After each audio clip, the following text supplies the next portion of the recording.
What are your top 3 ways atheists and secularists can become politically involved in a productive way instead of, say, just running to their individual state houses? What can they do collectively to be more productive?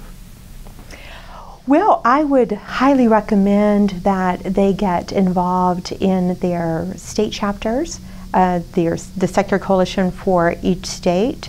And so we're, like I mentioned, we're organized, and then also involved in the Secular Coalition for America. We look after things nationally. A lot of our member organizations also do lobbying. So if they're in American Humanist Association or American Atheists, they have lobbyists and they're very active also. So it's very good for the movement to have as many of the national groups lobbying as possible. And then at the Secular Coalition for America, all that we do is we facilitate the coordination and unify the movement. So it's not that we're in charge of the movement, we just try to coordinate so that we're all on the same page. That seems to be very important. Is there, would you give, what advice would you give to someone who might be, say, timid about becoming involved for any number of reasons? They may not even have to be atheists, but they believe in separation of church and state. Does the Secular Coalition of America work with any religious groups or even semi-religious groups? We do, for sure.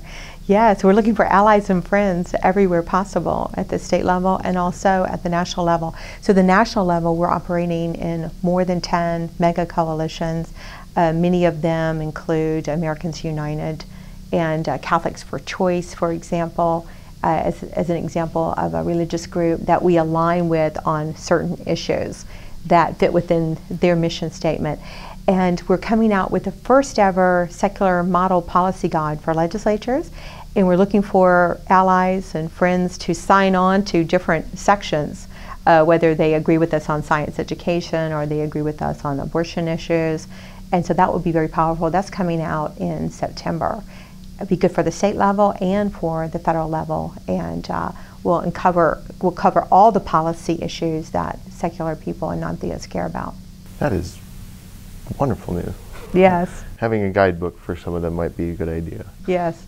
And it's very helpful for the staff, because the staff, I've been a staff person for 4 different senators at the national level, and sometimes you just have an hour or two and there's going to be a vote, and the senator will say, you know, get me the details on both sides of this issue and from the best source, because they know, you know, you're not an expert on, sure, say that the issue happens to be sex education. And so our side of the story isn't out there and accessible and easy for them to grab.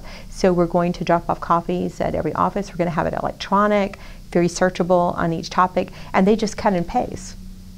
That is way better than having to sit down and, if you're a staff person, having to research, trying to vet sources, you know, say in an hour. That sounds difficult, and that resource sounds like it's going to help policymakers make more informed decisions on our benefit, or for our benefit. Yes, and our whole community is drafting it. We've been having phone calls like every Friday for months now, and organizing all the non-theistic groups and drafting and redrafting. So we'll all be very proud of it when it comes out. How do groups become involved with the Secular Coalition for America? And I mean national groups and local groups.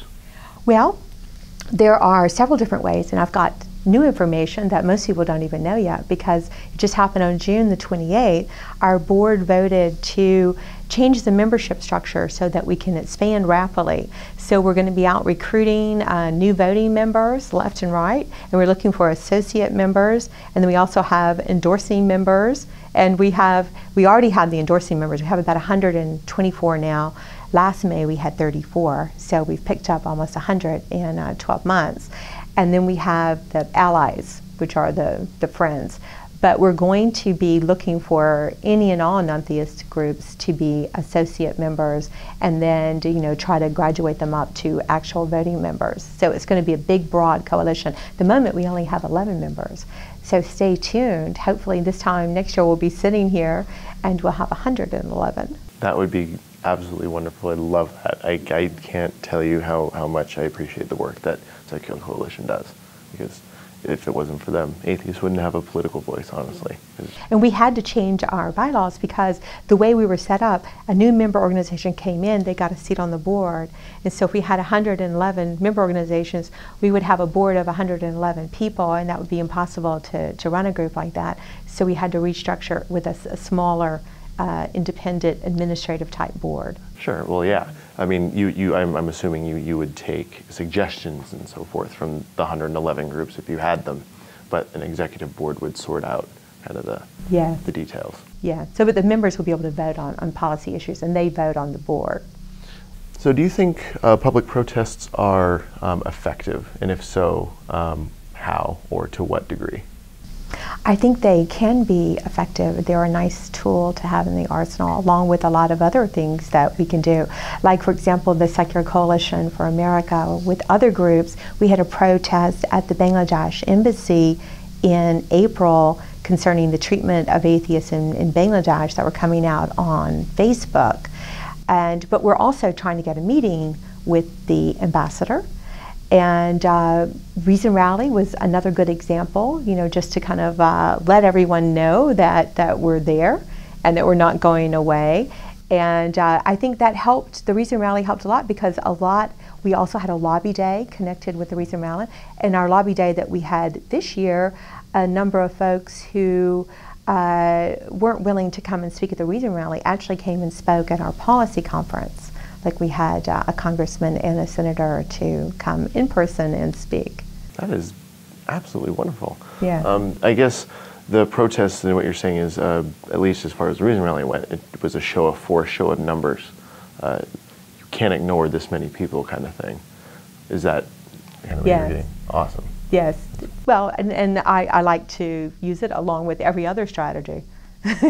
Trying to get meetings, action alerts, sending letters to congressmen and senators, and writing campaigns, social networking. Yeah, no, those are, I'm familiar with at least one of those tools.